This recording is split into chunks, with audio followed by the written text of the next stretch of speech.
Benjamin Netanyahu tem parecido incrivelmente desesperado ultimamente. Tivemos o fiasco na ONU, em que ele basicamente falou para uma sala vazia durante a Assembleia Geral das Nações Unidas.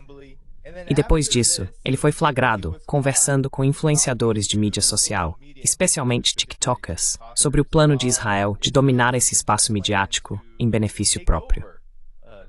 Eu só quero mostrar um trecho disso.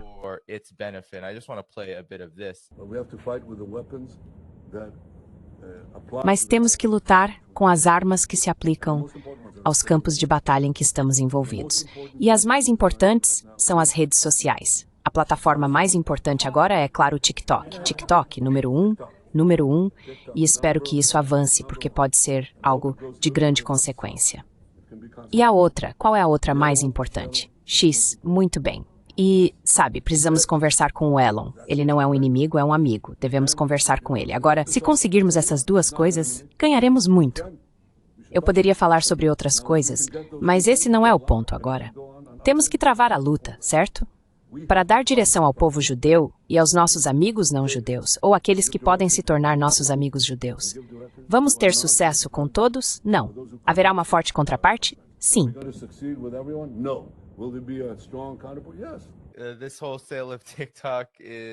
Essa venda do TikTok é para Israel uma parte extremamente importante de travar uma guerra mais eficaz. O que Netanyahu está basicamente dizendo é que lutar com a espada não é muito eficaz. Vimos centenas de milhares de palestinos mortos por uma espada apoiada por Israel, pelos Estados Unidos e pelo Reino Unido, mas isso não é eficaz. O que é necessário, segundo ele, é que o TikTok, as redes sociais e o restante sejam assumidos.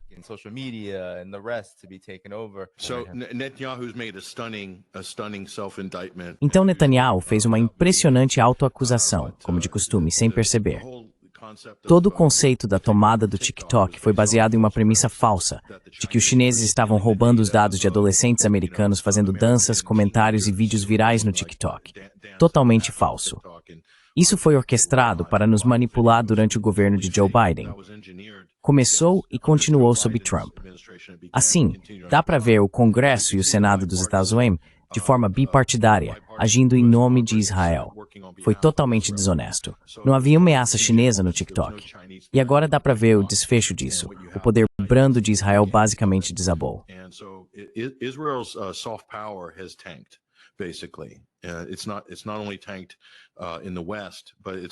Isso não está apenas em queda no Ocidente, mas também entre a diáspora judaica e a comunidade judaica internacional. Eles não podem mais contar com a promessa de que Israel é o lugar mais seguro do planeta para os judeus terem uma pátria. E grande parte disso pode ser atribuída a Benjamin Netanyahu. Outra coisa que acho interessante é como ele se apropriou do termo direita woke. A origem desse termo é interessante. Após o 7 de outubro, Ben Shapiro e outros porta-vozes sionistas inundaram as redes, alertando sobre todo tipo de supostos dias de fúria.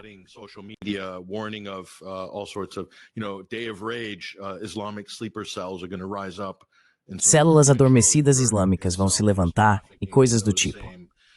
Até o próprio Charlie Kirk estava propagando essas mesmas ideias, esse mesmo tipo de histeria nos Estados Unidos. E as pessoas estavam apontando que se você define o wokeness, como a direita faz, eles o definem como esse tipo de política de identidade desenfreada e fora de controle. Bem, não há forma mais elevada de política de identidade do que o sionismo. Isso precisa ser o nível máximo do conceito de política de identidade para um Estado étnico ou religioso. Um Estado religioso exclusivo que administra um sistema de apartheid, que só pode ser descrito como política de identidade em sua forma mais ampla.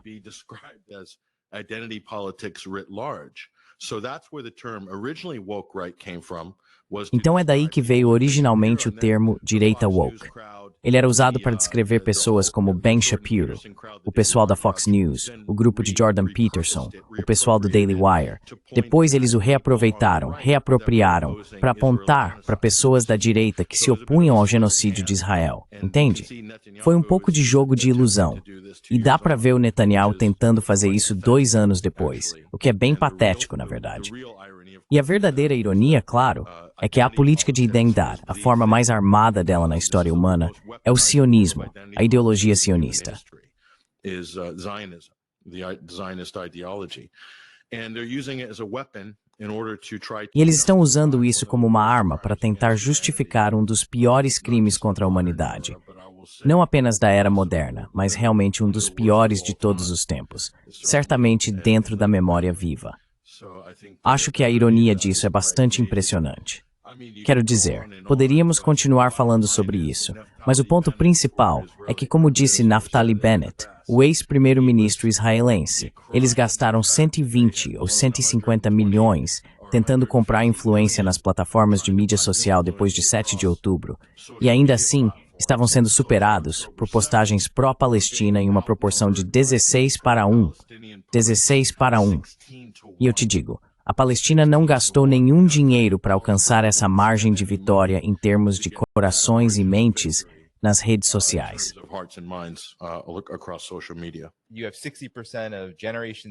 60% dos americanos da geração Z dizem que estão muito mais a favor do Hamas do que de Israel.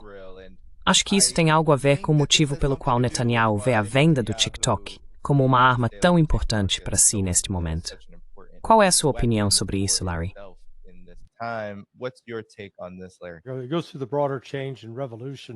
Isso faz parte da mudança mais ampla e da revolução no controle da narrativa da mídia.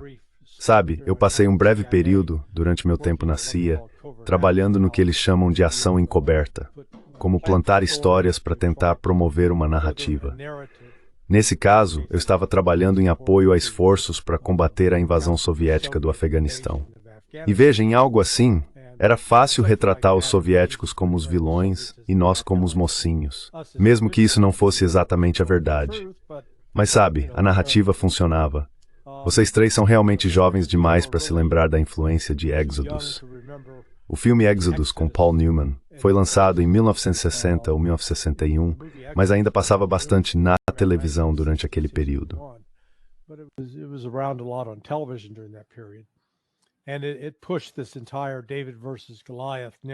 E isso impulsionou toda essa narrativa de Davi contra Golias em apoio aos sionistas, de que eles eram pessoas boas e humildes que só queriam plantar oliveiras e alimentar os pássaros, e que esses árabes malvados estavam por aí causando confusão. Quando você tem 10, 11, 12 anos e é alimentado com esse tipo de propaganda, isso tem influência.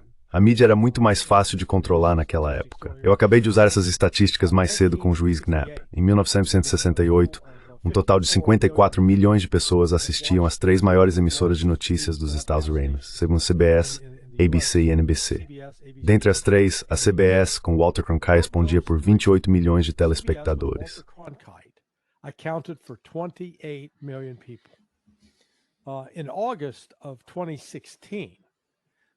Em agosto de 2016, aquelas 3 emissoras, além da Fox News, CNN e MSNBC, juntas tinham uma audiência de 27 milhões, mesmo com um aumento de cerca de 140 milhões de pessoas na população dos estados entre 1968 e 2016.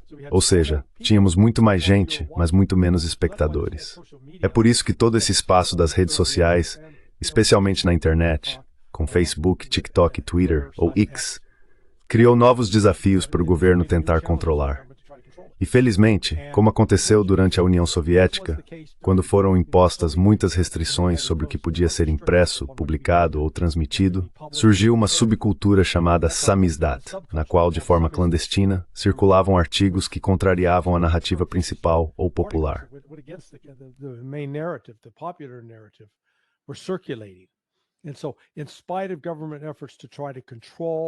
E assim, apesar dos esforços do governo para controlar, moldar e ditar qual seria a narrativa, ainda havia, assim como a água que busca um caminho através da rocha sólida, ela encontra um jeito. E é isso que estamos vivendo hoje. Estamos vendo esforços desesperados dos governos dos Estados Unidos, da Europa e de Israel para controlar a narrativa. Mas programas como o seu, como o que o Patrick faz, o Juiz Napolitano, o Nema, o Ted Duran, enfim, há tantos por aí que torna praticamente impossível para o governo controlá-la. E esse é o lado positivo, o raio de esperança nessa nuvem escura.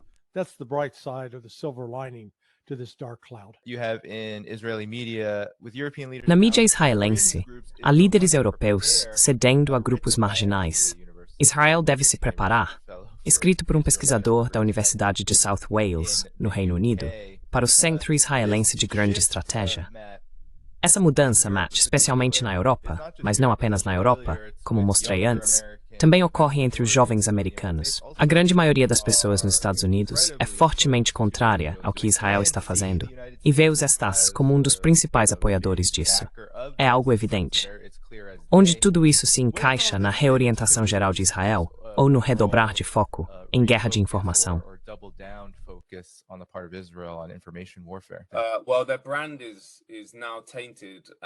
Bem, a marca deles agora está manchada, e eu diria destruída. Sabe, o sionismo desde o início sempre foi sobre fazer lobby junto às grandes potências para conseguir o que quer. Todo o pesadelo começou em Londres com a Declaração Balfour, em 1917, quando o governo britânico prometeu a Palestina ao movimento sionista. Eles foram, de certa forma, empurrados para isso por pessoas como Chaim Weizmann. Foram bem-sucedidos no que fizeram, mas perceberam que precisavam ter as grandes potências ao seu lado. Naquela época, a Grã-Bretanha era o país mais poderoso do mundo, se quisessem alcançar seus objetivos. E eles sabem que toda a sua existência depende de a população, especialmente nos Estados Unidos, mas também na Europa, estar do seu lado e apoiar seus governos em apoiá-los.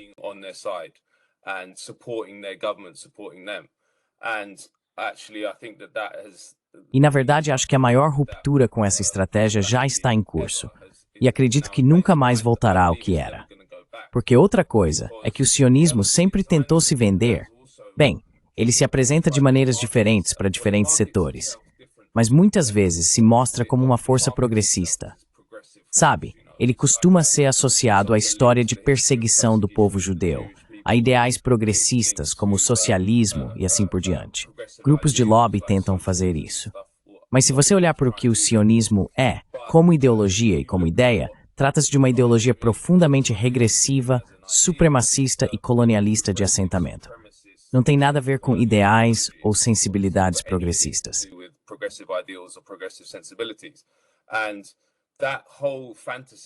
Toda essa fantasia e mitologia, até mesmo o termo sionismo liberal, que é um oxímoro muito usado, é insustentável agora, e não há volta. É por isso que acho que Netanyahu vai descobrir isso, porque realmente acredito que ele é sincero quando diz que acredita que assumir o controle do TikTok por meio de Larry Ellison será algo importante e ajudará a reconquistar o apoio da população. Mas acho que ele não entende que já foi longe demais. Longe demais. As pessoas abriram os olhos, especialmente os jovens, e são eles que nas próximas gerações estarão no Ministério das Relações Exteriores do Reino Unido, no Departamento de Estado dos Estados Unidos. Toda essa geração que está surgindo odeia Israel profundamente e o vê como sinônimo do mal, o que de fato é. Então acho que isso não vai funcionar.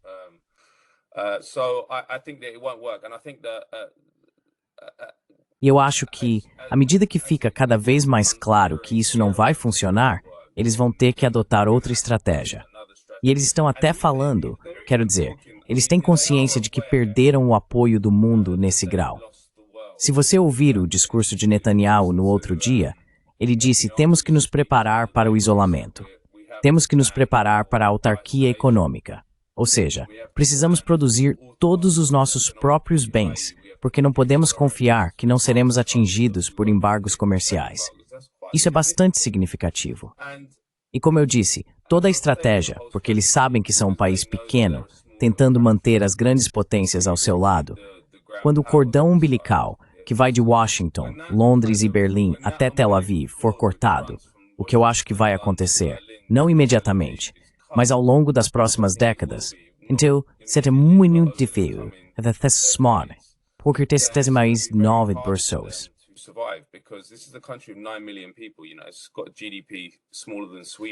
Seu PIB é menor que o da Suécia. Não consegue sobreviver sem os Estados Unidos nem por algumas semanas, especialmente no aspecto militar. Então estou bastante esperançoso de que a longo prazo o sionismo está morrendo e que eles não conseguirão reverter isso, não importa quantas plataformas de mídia social comprem. Outro ponto é o seguinte: eles já têm um enorme controle sobre as redes sociais, e mesmo assim, o mundo inteiro se voltou contra eles. Você sabe, a Meta tem sensores trabalhando em nome de Israel o tempo todo. Eles têm um número significativo de ex-espiões israelenses trabalhando para eles.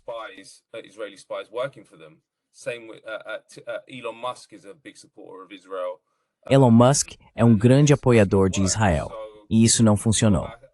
Então acho que eles vão perceber isso muito rapidamente.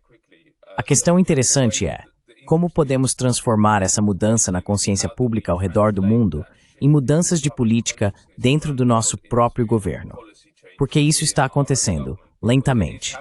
E vou dar alguns exemplos do Reino Unido, especialmente porque isso não está acontecendo da mesma forma nos Estados Unidos, já que Trump está tão sob o controle de Israel.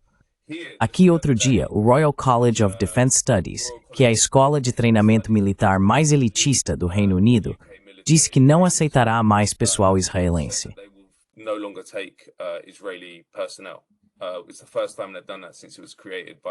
É a primeira vez que eles fazem isso, desde que foi criado por Winston Churchill no início do século XX. Este é um momento enorme e significativo. Eles também disseram que vão reconhecer a Palestina. O que, quero dizer, eu tenho um problema com tudo isso. Mas ainda assim é algo que eles sabem que vai irritar os israelenses. E mesmo assim estão dispostos a fazê-lo. E isso acontece no momento em que já se passaram 2 anos. Pense em 3, 4, 5 anos à frente. Haverá tanta pressão sobre o governo que eles terão de começar a transformar a opinião pública em política. E não há nada que os israelenses possam fazer.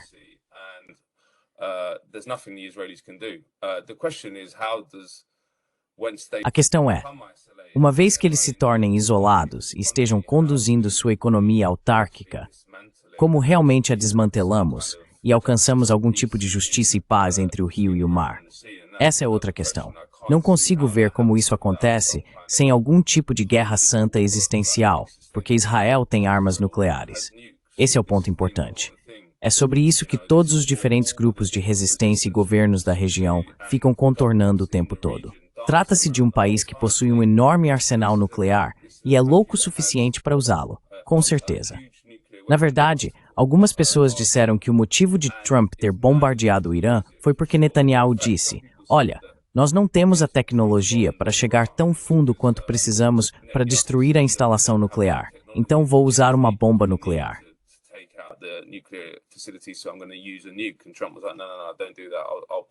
E Trump disse algo como: não faça isso. Eu vou bombardear com a frota dos Estados Unidos. Não sei se isso é verdade, mas o ponto é que é extremamente perigoso quando você tem um regime completamente insano. E não estou dizendo isso apenas de forma retórica, eles são completamente insanos. Eles mataram o maior número de jornalistas já mortos por um estado de uma só vez, segundo os registros. Apenas 2 semanas atrás, no Iêmen, eles massacraram pessoas por causa de tweets. Quando você tem um estado assim, com um enorme arsenal nuclear, isso representa uma ameaça para o mundo inteiro, não apenas para a Ásia Ocidental. Então é uma perspectiva assustadora.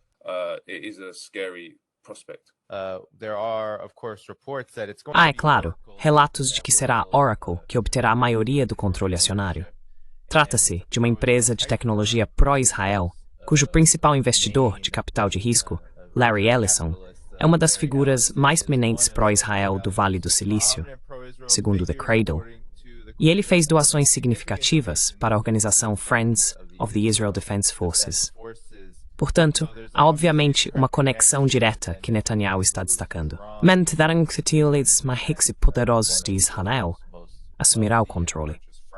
Qual é a sua visão? Qual é a razão?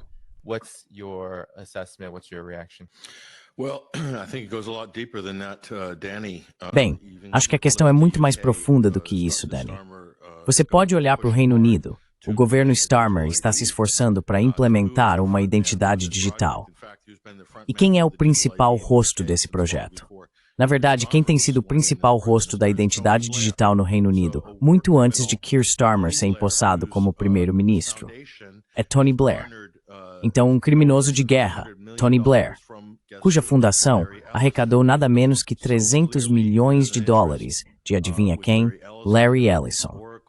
Portanto, é claro que há um interesse de Larry Ellison, da Oracle, e desse tipo de império tecnológico em operar o back-end e os bancos de dados para esse novo programa de identidade digital, que basicamente será onipresente em todos os sistemas, um sistema de nó centralizado para cada cidadão. E isso será o portal para tudo: acesso à internet, redes sociais, ServiceNow Forks, Annex, etc, etc. Right to work, etc, etc. So clearly this is a technocratic end run. Então, claramente, isso é uma manobra tecnocrática para contornar direitos básicos, o direito à privacidade e assim por diante, e pode ser altamente politizado. Quando você considera isso, e o fato de Larry Ellison ser um dos maiores ativos políticos de Israel no mundo, em termos de magnata da tecnologia, e aprofunda ainda mais, percebe que em algum momento durante as fases de fundação da Oracle, a Agência Central de Inteligência esteve profundamente envolvida nisso e em muitas outras iniciativas semelhantes. Larry Johnson provavelmente pode comentar sobre essa área, mas temos empresas de capital de risco, como a InQtel, que estão rotineiramente envolvidas em fornecer o financiamento inicial e em compor os conselhos de algumas dessas corporações. Há uma piada no Brasil, Danny, não sei se você já ouviu, mas alguns brasileiros riem e dizem: nós não decidimos nossas eleições.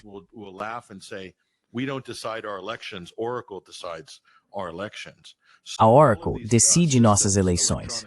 Então, todos esses sistemas de votação eletrônica, sistemas eleitorais, foram testados em campo nos chamados países do terceiro mundo por agências de inteligência dos Estados Unidos em parceria com seus magnatas da tecnologia.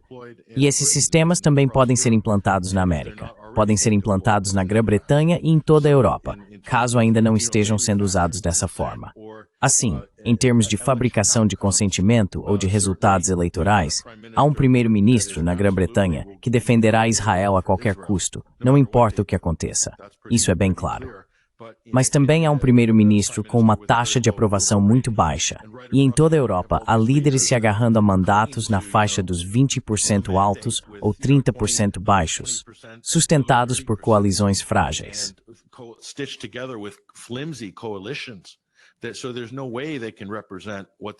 Então, não há como eles representarem o que a maioria do público quer, acredita ou sente. E os Estados Unidos fazem a mesma coisa. Mas quando se trata de apoiar Israel, pode acontecer que nos próximos 10 anos ainda existam governos que apoiem Israel, enquanto o povo é totalmente contra. Acho que isso já está acontecendo agora. Então, mais uma vez, esse abismo continua se ampliando entre onde está o público, onde está a burocracia da elite e onde está a grande classe de bilionários oligarcas. E claro, muitos desses oligarcas, sejam cristãos ou judeus, são todos sionistas. Essa é a coisa que eles têm em comum.